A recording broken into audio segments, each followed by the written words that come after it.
మీరు చూస్తున్న పిక్ వచ్చేసి డే 1 మొత్తం కొవ్వుతో కవర్ అయిపోయి వాకింగ్ కూడా సరిగ్గా వస్తలేదు. అండ్ ఇది డే 12 ప్రెసెంట్ డే అన్నమాట. లైట్ గా చేంజెస్ అయితే కనిపిస్తున్నాయి.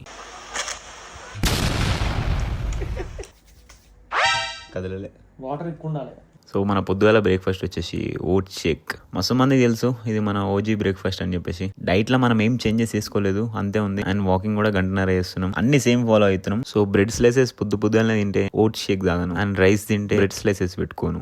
As simple as that. ఏదైనా తిన్నామంటే మళ్ళీ ఇంకో ఎక్స్ట్రా తినొద్దు, అదొకటే పెట్టుకుంటారు. మీరు కూడా మంచిగా అయిపోతారు ఫ్యాట్ లాస్. సో జిమ్ కి రాగానే లైట్ గా మిల్ పైన ఒక 30 minutes వాక్ చేసినాం. అట్లానే ఒక స్ప్రింట్ లో కూడా కొట్టినాం, ఒక 3-4 కొట్టినాం. అండ్ ఈ రోజు వర్కౌట్ వచ్చేసి లెగ్ డే. ఇప్పుడు మనం థ్రెడ్మిల్ మీద చేసింది వార్మప్ లా కన్సిడర్ చేసుకోవచ్చు. లెగ్ డే కాబట్టి లెగ్ డే రోజు స్క్వాట్స్ కొట్టకుండా ఉంటామా? ఖచ్చితంగా కొడతాం. ఈ రోజు అంత హెవీ అయితే కొట్టలేదు, 110 తోటి ఒక 3 సెట్లు కొట్టినా అంతే. ఏం కొట్టినా సరే బైసెప్ ఫ్లెక్స్ చేయడం కామన్ మనకి. తర్వాత మన బేసిక్ డ్రిల్స్ అయితే ప్రాక్టీస్ చేసినాం.